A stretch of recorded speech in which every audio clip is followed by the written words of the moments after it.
बार बार हम बोल रहे हैं कि इंडिया अलायंस की नीति ही क्लियर नहीं है, इन लोगों की नीयत ही क्लियर नहीं है। तो ये भानुमति का कुनबा नहीं है तो और क्या है?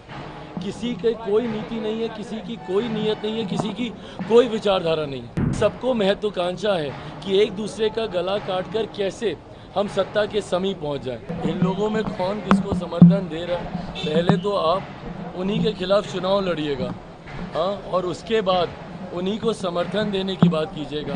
ये विरोधाभास नहीं है तो और क्या है?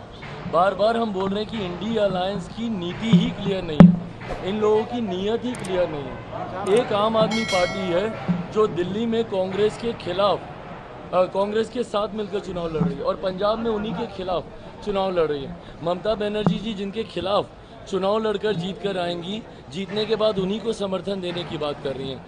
तो ये भानुमति का कुनबा नहीं है तो और क्या है?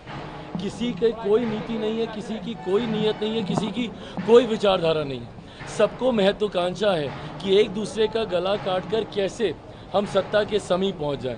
हकीकत है देश की जनता ये तमाम बातें देख रही है।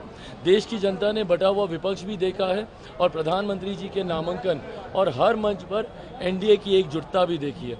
ऐसे में 1% का कहीं भ्रम नहीं है। हम लोग 400 के लक्ष्य को बहुत सरलता से हम लोग पार कर रहे हैं। 4 चरण के चुनाव हो चुके हैं, 5वें चरण के लिए परसों के बाद नामांकन बंद हो जाएगा।